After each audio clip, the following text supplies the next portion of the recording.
What's up, everybody, and welcome back to HOA MMA. AJ, we just accomplished a movie review podcast, and now we're here to tackle MMA. What's going on, man? On the one side, feeling ill, but on the other side, just talked about one of the greatest films with my bro, a film that everyone who has watched this podcast for a long time has known I won't stop yapping about. And boy, did it live up to expectations. So definitely check it out because Dune 2 is literally legit, man. It is It's legit. crazy. Normally I'll go on a big rant and rave about it, but I don't want to sound like I am still gar. So we have got a great card on the weekend. We've got We some do. great fights. I don't really know I don't know much about you, but I just want to go straight. I just want to dive straight in, man. Straight in and talk about. Yep, you're right. Let's get right to it. AJ, this past weekend we had a UFC fight night. We're just going to highlight some of the fights, and we're going to get right to the pay-per-view. UFC 299 is absolutely loaded, man. Top to bottom, one of the best cards of the year, and probably could hold that title for the entire year if things go right in the octagon. What did you see this past weekend that really caught your eye, AJ? Gassiev needs to work on his cardio because Yeah, after round two, he just had nothing left in the tank. And Biggie Boy looked great. Like his jab was sharp. He was patient. He didn't allow Gaziev the chance to kind of like let level change and take him down. Um, I didn't mind Mark Goddard calling it off because it kind of felt like Gaziev kind of just packed it in at yeah. that point. I thought he was done. I don't want to say that that he gave up, but you can tell that he was looking quite dejected. So Yeah. Petrino's a problem at 205. He literally retired Tyson Pedro. Yes. Like he looked very he for someone who can just go out there and just knock people out and just rely on his power, he looked very patient, composed, and calculated, and wanted to mix up as well. So it's quite nice to see him improve as he continues to be undefeated. Mo Makiev was good, maybe not ready for Petoja just yet. Yeah. Maybe a fight with like Royval again, undefeated guy. He looked great, but he needs to kind of trust him. He needs to trust himself on the feet a bit more Right. because second round his takedowns are a bit too telegraphed. Yeah. Um, He got it felt like they were kind of desperate to an extent because he just mm, kept it just was so obvious. It just felt like I don't know. That was I kind of got that like what's the desperation? Like, why are you pushing this so hard? You can mm, set it up better than that. But yeah, keep going. yeah. I have some bad news for people who kind of took away Umar getting clipped once and thinking, oh, he's vulnerable, he ain't that good. After that, that's literally all. That's the only thing negative I can say about Umar was that okay, he got caught. After that, he literally just ran through the guy. It Yeah, it wasn't was even close. incredible. It was Like, incredible.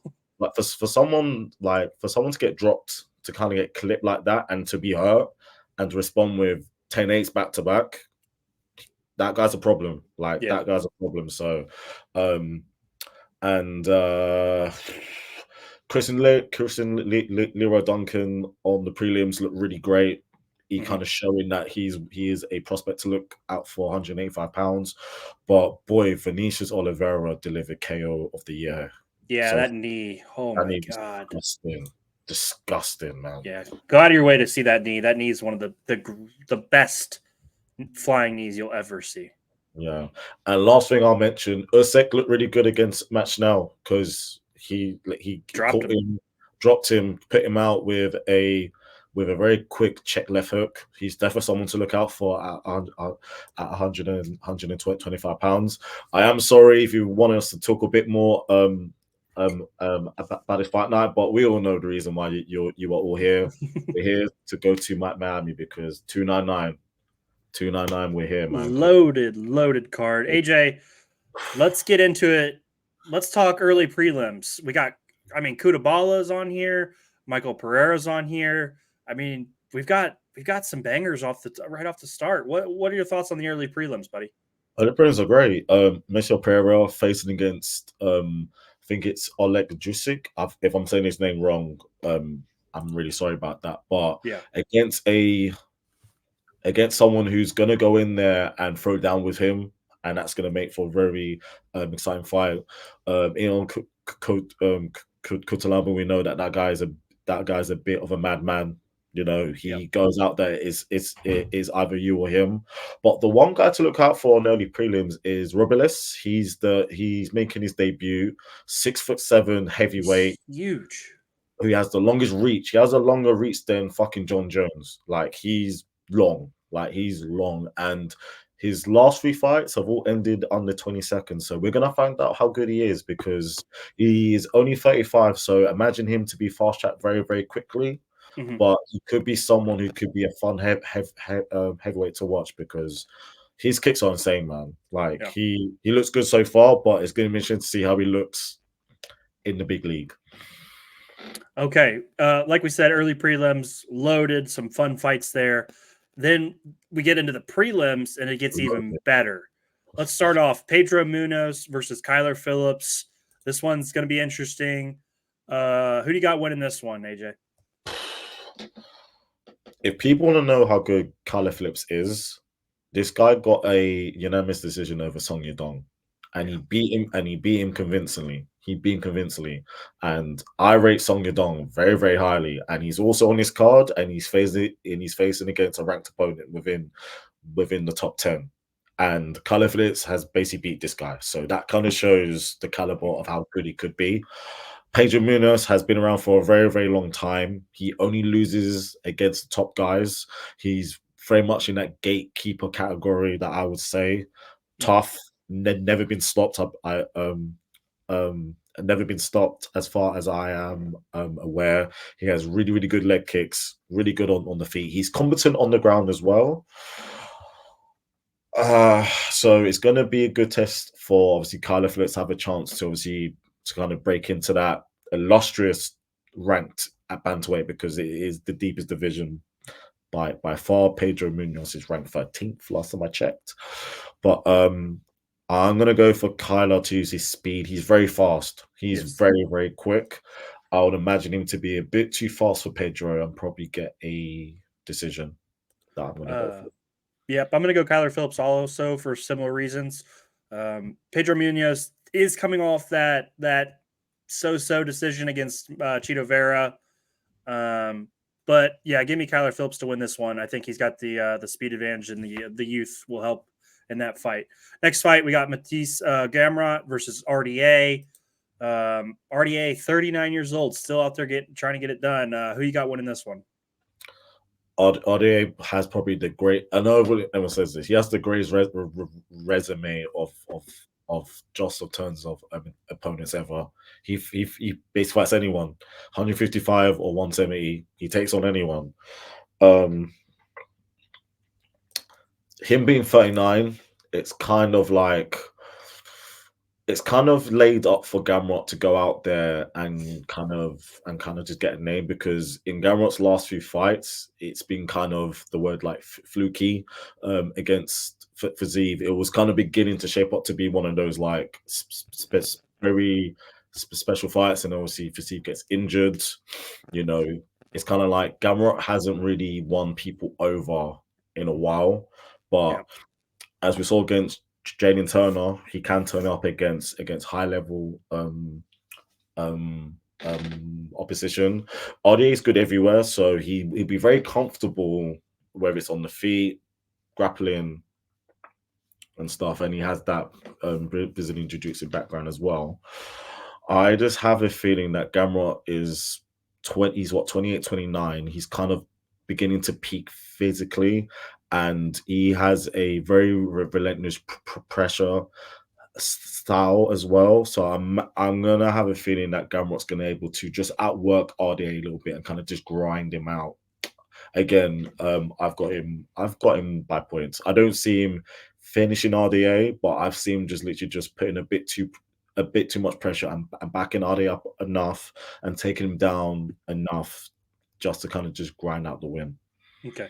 Yeah, I'm taking Gamrot also. I just think he's better at this point.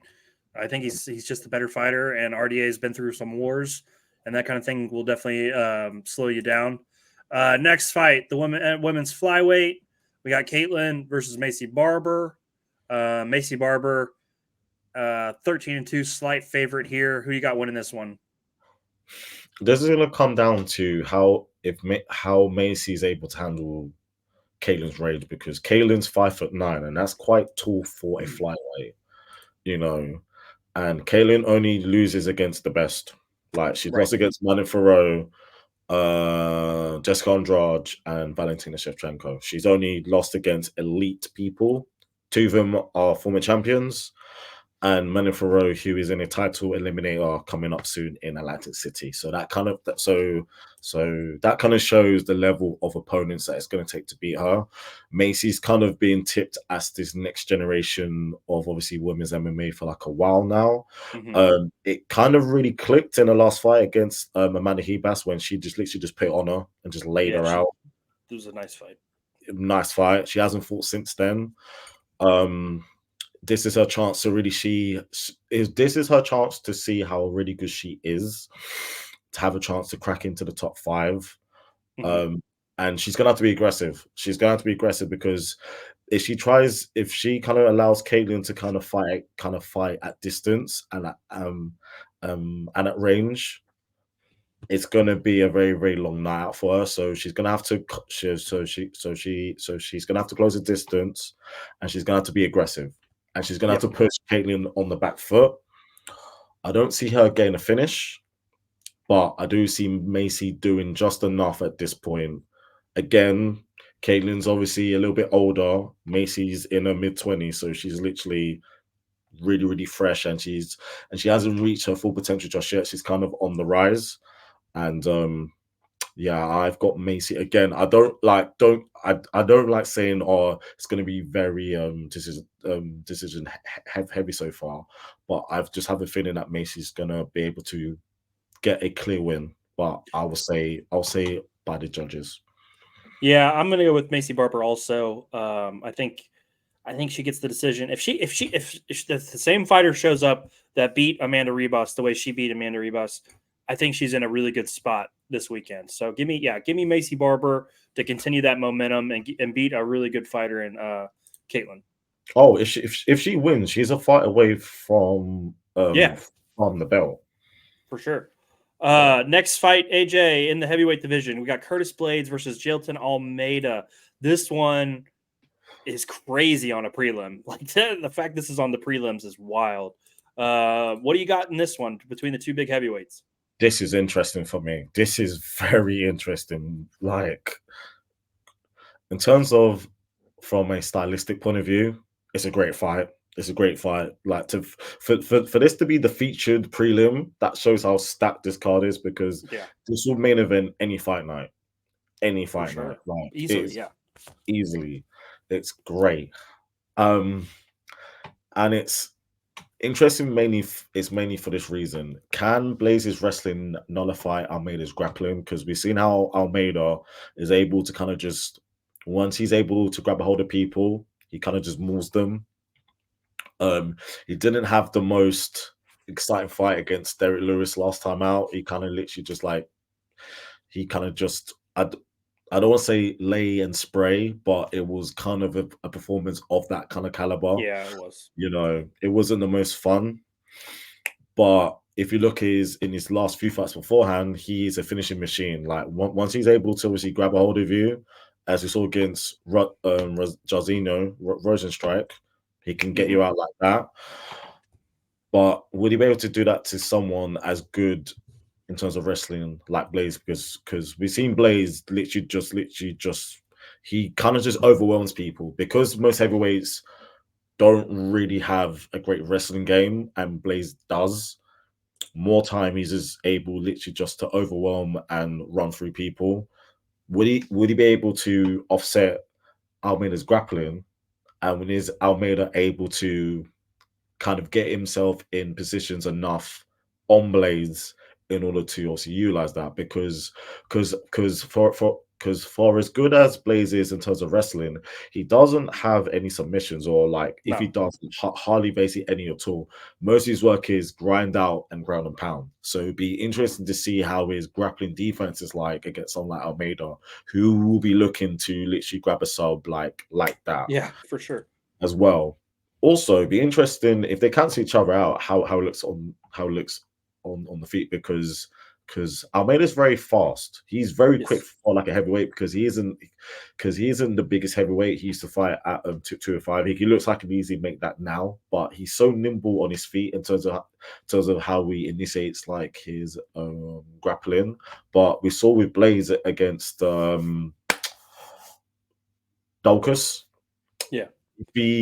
If he does go and let his hands go, he can crack and he can hurt you. So it'd be interesting to see how he plays out on the feet as well, because you've got someone who's very quick and you got someone probably has a power advantage on the feet. So this is going to be a very interesting match, and this can go either way. There is a lot of fights, especially from this fight onwards. Most fights are 50-50. Like that shows how good the matchmaking is. I just have a feeling that Almeida is going to make a bounce back and catch him in round one by Okay. Renis Cook. Interesting. I'm gonna go Curtis Blades by decision. Oh, I like your Almeida pick though. I think that's interesting. Yeah, but give me Blades by decision. Should be a hell of a featured prelim. All right, AJ, let's jump into the pay-per-view card. We're kicking it off. We're kicking it off really strong. Peter Yan versus Song Yadong.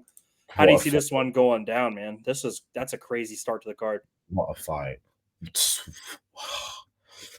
Like I said earlier, I'm a huge fan of Song Yadong. I've been a fan of him for a while, for a long time. He's only in his mid-20s and he's already ranked 7th. He's good. He's so good. And we're going to find out how good he is. We're going to find out how good he is because do not let the last 3 performances for like the last 3 results for obviously PPR and like kind of like for you. Okay, Marab kind of like dominated him and ran through him. Yeah. We saw what Aljamain managed to do in their second fight, but a point towards the O'Malley fight. That fight was close. That fight was Yeah. close. And that was a kickboxing fight.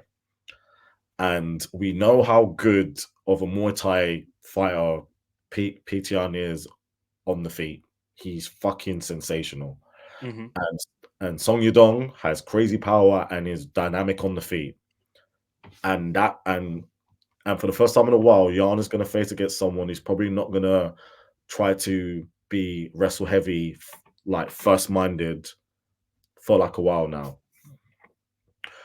And the height difference is only like an inch difference, and the reach of Arnis is only about like an inch difference. No, they have the same reach.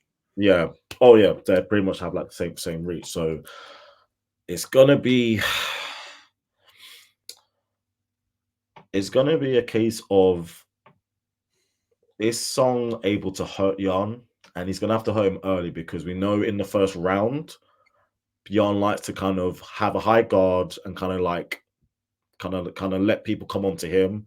He kind of likes to download data. He wants to like kind of like read your movements and read, if I go this way, how's you gonna react? If I throw this, how are you gonna react? And then in round 2, from round 2 onwards, that's when he comes alive. Song is gonna have to put Jan on the back foot, and also considering as well that he's gonna have a bit extra motivation because he's been trained by Team Alpha Male Uriah before a very, very long time, and Jan pretty much retired Uriah a long time ago with that crazy head kick. I wouldn't be surprised if Song does mix in a few takedowns just to give Jan a different look, but most of it is going to play out on the feet. This fight is going to be fireworks, man. Like this fight is going to be absolute fireworks because I can easily see Peter just putting on an absolute clinic and reminding everyone how he is and kind of just like picking Song Yadong off. And Song Yadong's tough because we saw against Corey Sanhagen that he can go out there and take a shot, And Yeah. Peon, once Peon kind of like smells blood, he's ruthless. But at the same time, Song Yudon is in such a purple patch of form, and he's kind of really coming into his own. And Yarn's only 31, so it's gonna be such a fascinating fight. I'm gonna go out on a limb here. Song sleeps him in round 2. I'm going out on a limb here. I'm going out on a Okay. limb. Yeah, no, I like it. I'm Um, going Peter Yan. I think the people that Peter Yan has lost to are better than anybody. I mean, Song lost to Sandhagen. Peter beat Sandhagen. I don't know. I think Peter Yan's still better. He's in a low point in his career. I think this is the night he brings it back. I'm going to get Peter Yan by unanimous decision. Yeah, I think this is where he starts to make his crawl back towards the top. So yeah, give me Peter Yan by decision. Next fight, AJ Gilbert Burns versus Jack Della Maddalena. What do you got here, man? Because to me, I think this either goes one way or the other, and it's either Gilbert Burns drowns him or Jack gets off his hands and beats up Gilbert on the feet. What are your thoughts there? pretty much, this is a striker versus a grappler who can strike.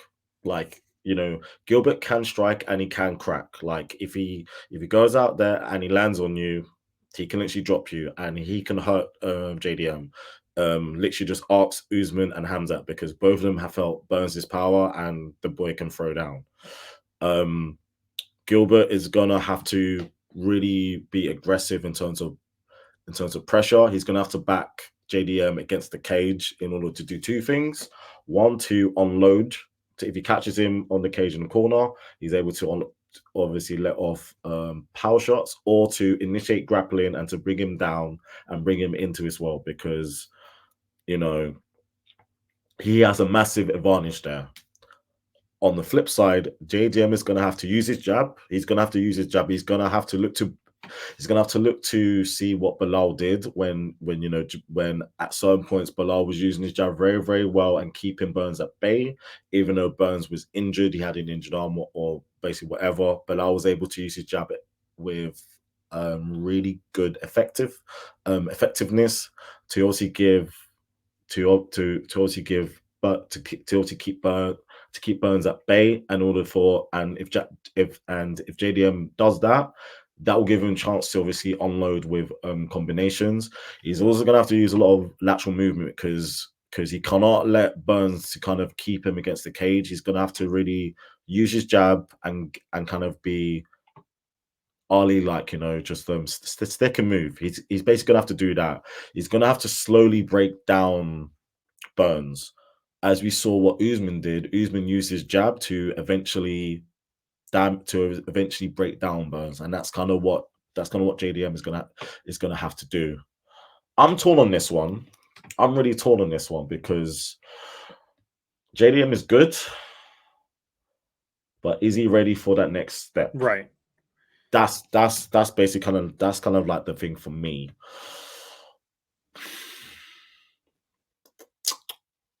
I think JDM gets it by split decision. You think? Okay. Wow. But I'm not 100% Interesting. confident.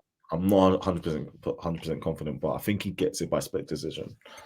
Okay, I'm going Burns by unanimous decision. I think Burns wears him out. I don't think Jack's ready for him. Burns is going to be easily the hardest guy he's fought in his career up to this point. I think it's too much at this point, based on the skills that I've seen Jack display. I'm pretty confident in Burns winning this fight. Next fight though is a fun one. AJ Kevin Holland, our guy, versus one of your guys, Michael Venom Page. What do we got here, man? This is gonna be fun. If you love your kung fu movies, this is probably one of the closest fights that you'll get to see a kung fu movie in real life. Man, this is going to be fun. You got two people who have very fan-friendly styles, very, very fan very fan friendly, and they're gonna meet. Like, you know what Kevin Holland's gonna do? He's gonna want to play up to the crowd, and MVP is one of the biggest showman's ever seen in the sport. You know, he has such a unorthodox style, coming from that point finding karate based background. And you know, Kevin on the other hand comes from that kung fu background, mixing in with obviously kickboxing as well. Both are very tall welterweights, very tall and long. So there may be a bit of thinning out in terms of distance control at first, but eventually these two are going to trade.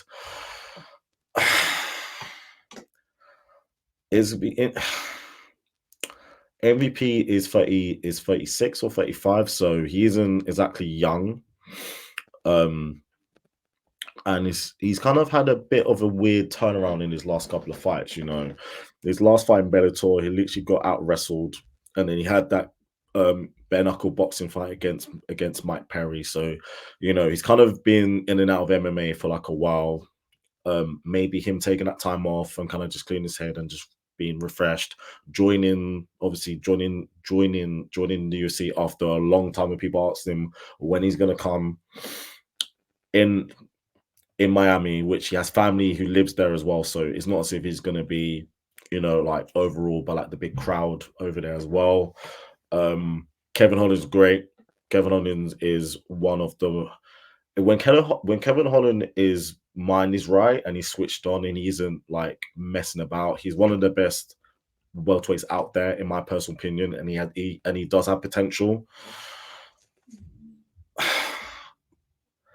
And just kind of the prospect of those two styles of striking is very interesting to me. It's gonna come down to who is able to catch the other person unaware with something first. That's all. Mm-hmm. Tough choice. It's tough. I'm going with Kevin Holland. That's been my guy. He's going to be my guy. Yeah, I'm going with Kevin Holland. Because I can easily see MVP coming up with something sensational and getting a viral moment. I just have a feeling that Kevin's going to catch him quick. I think it's going to be a first round KO. Let's go, Kevin Holland. But nice. Look, but if MVP goes out there and does some flying, spinning shit and just puts him out, and also if he's the first person to actually knock out Kevin, then he goes out to the moon. Like he'll be instantly in the UK co-main later on. For sure. In the summer. So, but yeah, I'm gonna go for Kevin. I'm gonna go for Kevin round one. But the fight probably is contender for fight of the night. It's just gonna be fireworks. Yeah, it should be a hell of a fight. I'm going with Kevin also. AJ, next fight on the card: Dustin the Diamond Poirier versus Benoit Saint Denis. This is interesting. This is a lightweight matchup. Benoit Saint Denis coming in 13-1. Dustin Poirier, longtime veteran. Who do you got winning this fight, AJ? Benoit Saint Denis looks sensational so far. Like his last fight against Vovola when he just iced him with that kick. Mm-hmm. Whenever like I whenever he fights in Paris, it looks like he raises his level by like 50%. He's on a really good wave.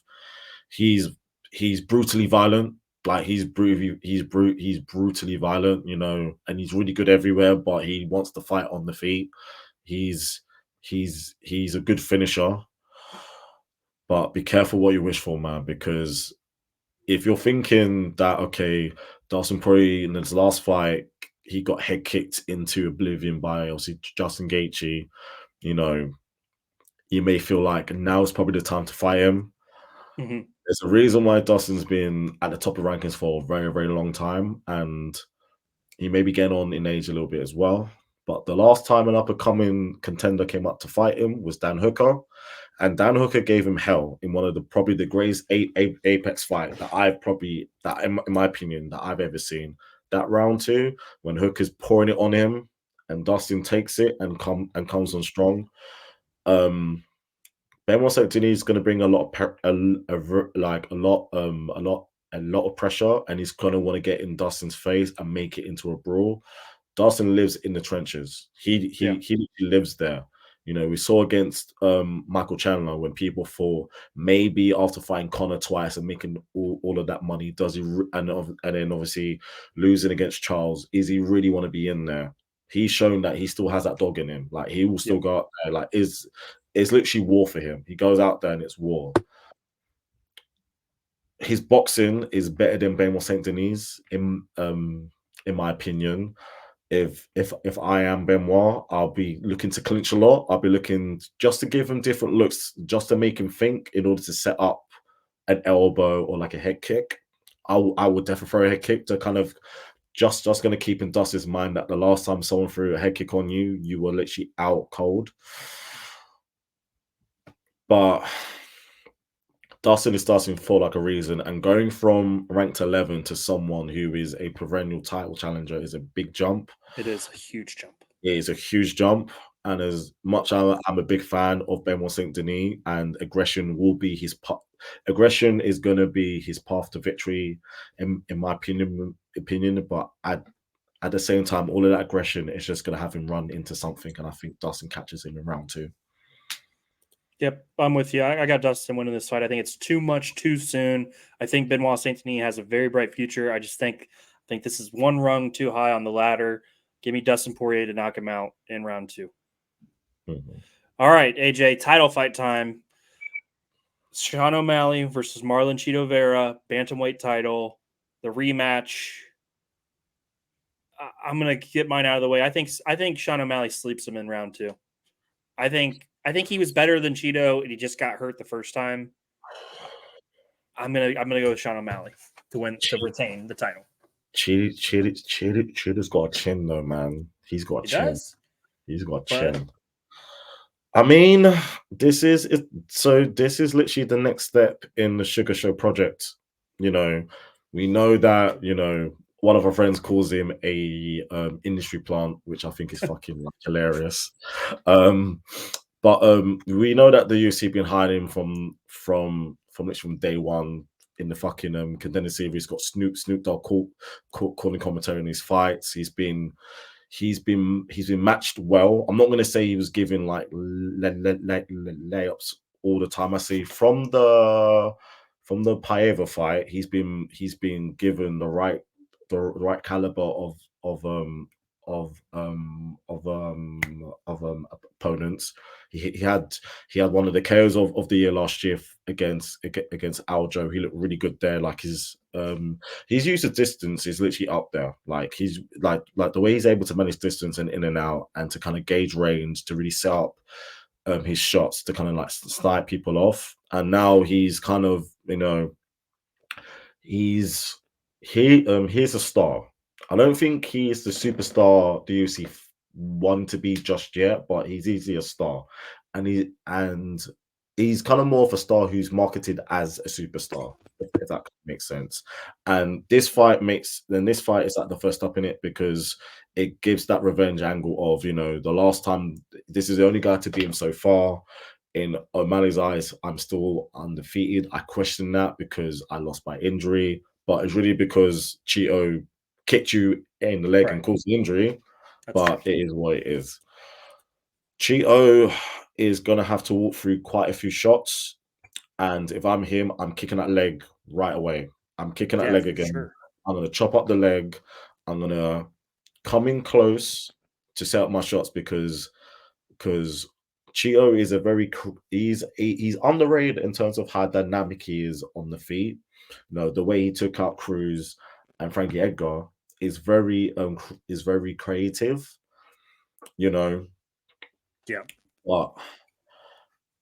But in order for him to do so, he's gonna have to come forward, and he's gonna be right within O'Malley's range.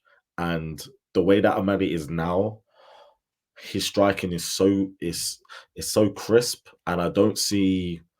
And if fucking Aljamain of all people couldn't really take Sean down, I don't see Cheetah doing that either. No.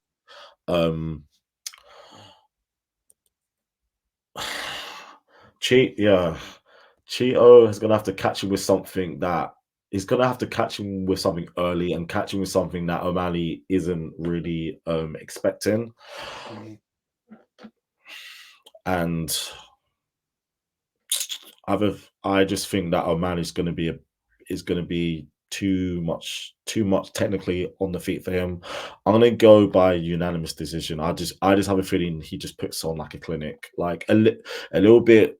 A little bit like Adesanya against Marvin Vettori, like where like he kind of just picks him apart a little Yeah. bit, but he does it over 5 rounds. Okay. Well, AJ, that is our coverage of UFC 299. Absolutely loaded. We've got your winners. We got your picks here. Anything you need, we're obviously on top of it. AJ, what do we got to talk about before we get out of here? I know there's a big boxing event. Go ahead and tell us what we've got in the world of boxing. Knockout Chaos.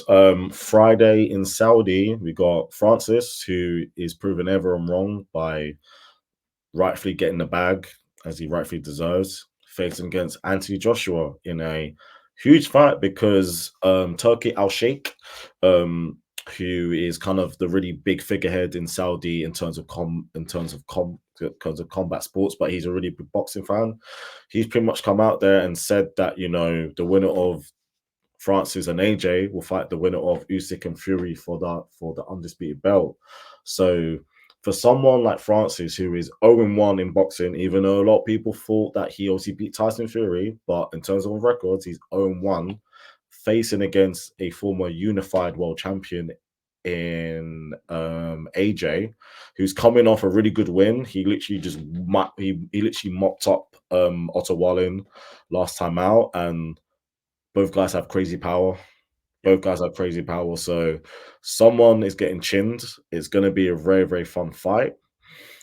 And it's definitely someone. And I'm quite happy for Francis, because he's always said that he wanted to go out and try boxing, and he's been given the opportunity. But Yeah. he has a long night ahead of him. I will say that. He has a It's gonna be long tough. night ahead of him. So Okay, well, huge boxing event to go on this weekend. AJ, we've covered all the fights. We've covered a little bit of boxing here at the end. Anything else before we get out of here? no, Okay. I just literally just if you love your combat sports, Friday night and Saturday, Big you night. literally got to lock in. You've just got to lock in because there are some great things. Oh no! Final thing, Thursday, I think Wednesday or Thursday, Cedric Doumbé's fighting in PFL in Paris Oh again. yeah. So That's worth watching by itself. So yeah. he is an absolute he's one of the biggest stars outside of the UFC. Like he's so good on the feet. Such a good kickboxer. So definitely someone to look out for as well. So watch. So you got your Thursday, Friday, and Saturday. Yep. It's just all Big fights. weekend. Big weekend of fights, guys. We will see you guys next Tuesday back in the lab. Thank you guys for watching. Thank you guys for tuning in. Hit us up on Twitter, on Instagram, all those places. We'll have our fight picks and our show put on there. And AJ, appreciate you again, buddy. This has been bro. HOA MMA, and we are out.